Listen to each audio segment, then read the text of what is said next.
Hello everyone, कैसे हैं आप सब और क्या हाल समाचार हैं आपके। एक ऐसा स्टॉक जिसकी क्वेरी आप लोग लगातार कर रहे थे और वो स्टॉक की खासियत ये है कि आईपीओ के टाइम से हर बार मैंने रेकमेंड किया। आईपीओ के टाइम भी मैंने बोला लेके भूल जाओ, और जब जब ब्रेकआउट हुआ तब तब ऐड करवाया।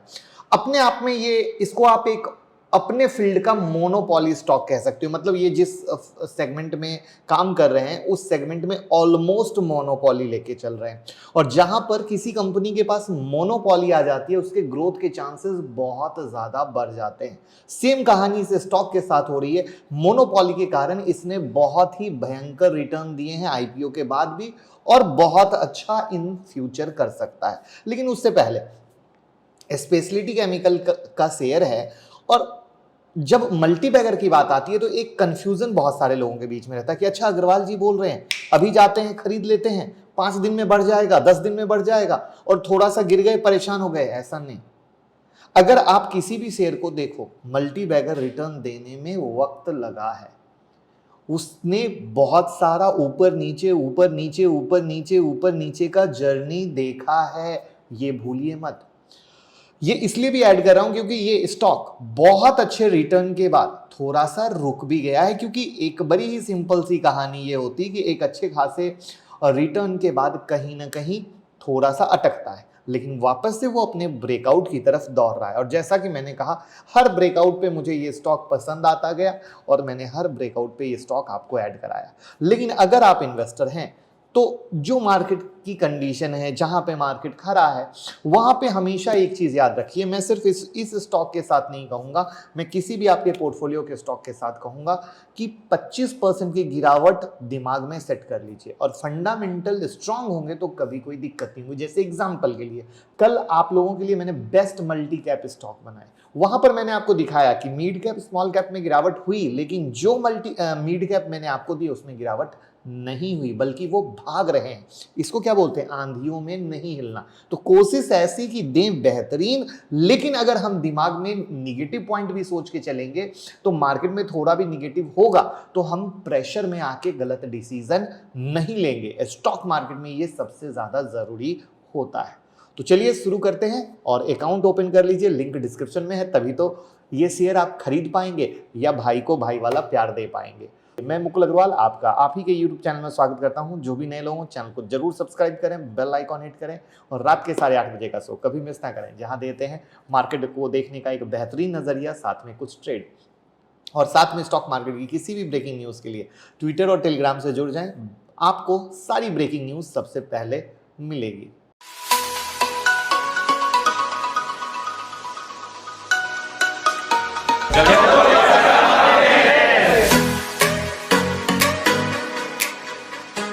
इस कंपनी की शुरुआत 1989 में हुई थी, और करीब 1992 के आसपास एसिटिलाइट और एसिटिक एसिड के मैन्युफैक्चरिंग के काम में ये इन्वॉल्व थे। वहीं 1996 में कंपनी इथाइल एसीटेट के मैन्युफैक्चरिंग की तरफ मूव कर गई, यानी कदम बढ़ाते गए।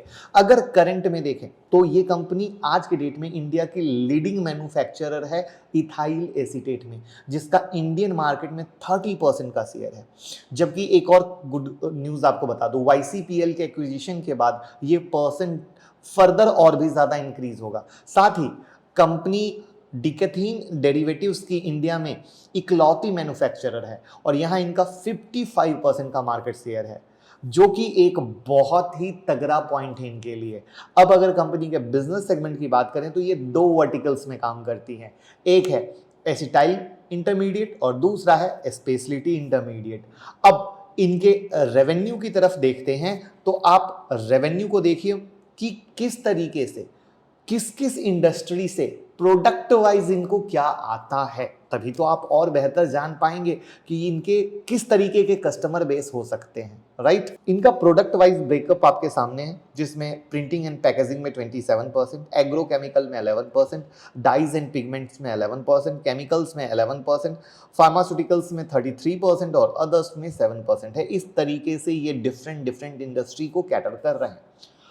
उसके अलावा अगर आप एक देखो तो मोटा मोटा मैंने क्या बोला, केमिकल की कंपनी है, तो एक सिंपल में केमिकल से इनका 98.9% का टोटल रेवेन्यू है। इनके कस्टमर में बात कर लीजिए, Alembic pharma, Laurus lab, Granules India, हैथरस लैब, नेक्स्ट नाम है ह्यूबेच क्लब प्राइवेट लिमिटेड, उसके बाद नेक्स्ट नाम है Huber group India private limited, उसके बाद नेक्स्ट नाम है हुतमाकी इंडिया लिमिटेड, उसके बाद है मैक्लियस फार्मास्यूटिकल्स, उसके बाद नेक्स्ट नेम है सुवेन फार्मास्यूटिकल्स, उसके बाद नेक्स्ट नेम है क्लर्टेक्स इंडस्ट्रीज प्राइवेट लिमिटेड, उसके बाद नेक्स्ट नेम है यूपीएल। तो इस तरीके से काफी नेम है जो मार्केट के जाने पहचाने नाम है। अब यहां देख लेते हैं कि किस किस कंट्री में ये काम करते हैं। उससे पहले आप ये जान लीजिए कि 25% ये मैन्युफैक्चरिंग जो करते हैं ना वो एक्सपोर्ट करते हैं। वहां पे आपको ये दिख रहा होगा, इंडिया में 38.9, यूरोप में 4.6, मिडिल ईस्ट में 2.1, रेस्ट ऑफ एशिया में 1.9%, डोमेस्टिक मार्केट में 35.4%, इंटरनेशनली 14.6%। इस तरीके से इनका काफी फैला हुआ कारोबार है। अब कंपनी की मैन्युफैक्चरिंग फैसिलिटी देख लीजिए तो फिलहाल इनके पास 2 मैन्युफैक्चरिंग फैसिलिटीज़ है। महाराष्ट्र में, जहां से ये एआई और एसआई प्रोडक्ट की मैन्युफैक्चरिंग करते हैं। उसके अलावा कंपनी लोटे परशुराम महाराष्ट्र में नई मैन्युफैक्चरिंग फैसिलिटी सेट करने की प्लानिंग में है, जहां से ये 4 किस्म के स्पेशलिटी केमिकल मैन्युफैक्चर करेंगे। यानी फ्यूचर प्लान काफ़ी अच्छा है, कैपेक्स पे प्रॉपर वर्क कर रहे हैं और ये किसी भी कंपनी के लिए सबसे ज़्यादा ज़रूरी चीज़ होती है। अब आते हैं इनके फाइनेंशियल पे, और फाइनेंशियल पे हम चलते हैं कि फाइनेंशियल क्या बोल रहे हैं। वहाँ पर आप फाइनेंशियल में पाओगे higher than industry revenue growth, higher than industry net income और इंक्रीजिंग मार्केट शेयर। ये तीनों अगर बेहतरीन होता है तो डेफिनेटली ये एक गुड साइन होता है। वहां पर अगर आप इसके नेट इनकम को देखोगे तो 2018, 2019, 2020 ऑलमोस्ट फ्लैट था जो नेट इनकम था। 2021 में काफी अच्छा ग्रोथ देखा गया है 127 करोड़ का।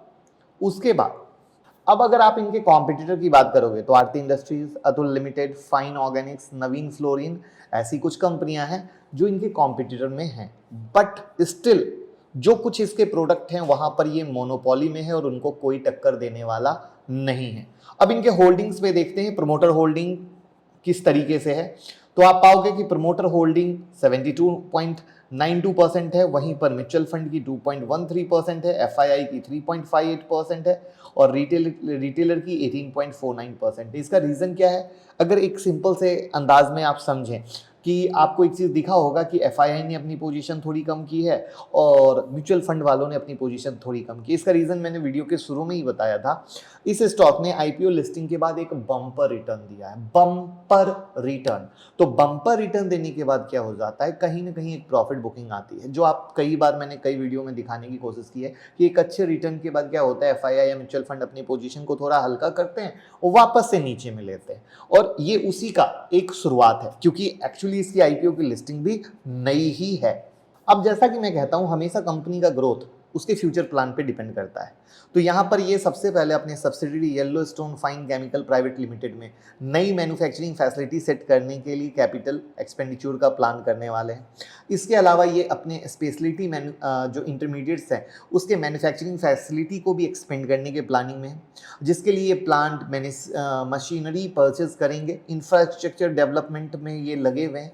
तो एक समरी क्या है, मैं हमेशा कहता हूँ कंपनी को कैसे पहचानेंगे, कंपनी से दोस्ती करेंगे, फिर कंपनी क्या कह रही है उसको जानेंगे और क्या कंपनी कैपेक्स कर रही है नहीं कर रही है उसको जानेंगे, और भी डिटेल में हम लास्ट में आएंगे। अब अगर हम कंपनी के स्ट्रेंथ और वीकनेस की बात करें तो स्ट्रेंथ क्या है, सबसे बड़ा प्लस पॉइंट ये हो गया, कंपनी एसिटाइल इंटरमीडिएट्स और स्पेशलिटी इंटरमीडिएट्स की इंडिया में लीडिंग मैन्युफैक्चरिंग कंपनी है, जिसके पास 30 सालों का एक्सपीरियंस है। साथ ही कंपनी के पास ग्लोबल और डाइवर्सिफाइड कस्टमर बेस है, यानी ऐसा नहीं है कि ग्लोबल नहीं आया तो इंडिया से प्रॉब्लम और इंडिया से नहीं आया तो ग्लोबल प्रॉब्लम, यानी एक बैलेंस वे में है। फाइनेंशियल अच्छे तरीके से चल रहा है। अगर वीकनेस पे बात करें तो ज्यादातर मैन्युफैक्चरिंग फैसिलिटी एक ही जगह लोकेटेड है, महाराष्ट्र में, और ऐसे में अगर कभी भी कोई दिक्कत होती है जैसे कोविड में, तो उस तरीके की कंडीशन में काम रुक जाता है। अगर आपकी यूनिट अगर अलग अलग होती है तो थोड़ा कहीं से आप चीज़ों को मैनेज कर सकते हो।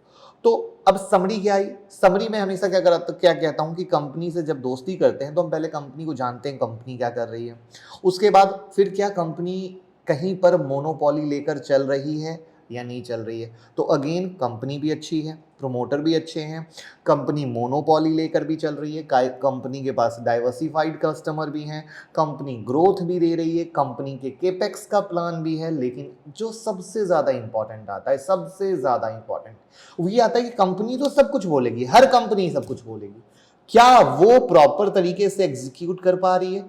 क्या कंपनी के पास ऑर्डर प्रॉपर तरीके से आ पा रहे हैं? जब हम किसी स्टॉक में इन्वेस्ट करते हैं तो टाइम टू टाइम हमें लगता है ये दो चीज सबसे ज्यादा ध्यान देने की जरूरत होती है। प्लस मल्टी बैगर चीजें रातों रात नहीं बनती। मल्टी बैगर जैसी चीजों को बनने के लिए 5 साल 10 साल लगता है। जैसा कि आपने नवीन फ्लोरिन में देखा, दीपक नाइट्राइट में देखा, एक ऐसा रिटर्न कि लोग तरसते हैं ऐसे रिटर्न को। उसी तरीके से यहाँ पर भी बिल्कुल वही स्कोप है, वही जगह है, क्योंकि ये अपने आप में एक बहुत अच्छे तरीके से चल रही है। लेकिन अगर आप इन्वेस्टमेंट के बाद सोचते हैं कि बस सब कुछ रातों रात हो जाए, वो थोड़ा सा गड़बड़ है। वहीं पर सबसे ज़्यादा परेशानी होती है जब आप लोग फंसते हैं, जब आप लोग अपनी पोजीशन को काट देते हैं डर के मारे। तो मेरा मानना है कि इस कंपनी का नाम आप लोगों ने गेस किया या नहीं किया? किया तो कमेंट बॉक्स में बताइए, देखते हैं सही गेस किया या नहीं। बिल्कुल सही जवाब, लक्ष्मी ऑर्गेनिक्स, जिसको हमने आईपीओ के टाइम से अलॉट कराया था और अब फाइनली 408 के पास चल रहा है। तो मेरा मानना है, देखिए अब पैसे आपको बहुत अच्छे दिए, तो कहीं भी अटकता है, रुकता है तो घबराने की जरूरत नहीं है, बल्कि ये समझिए कि इस स्टॉक में हमें एसआईपी मोड में जाना है।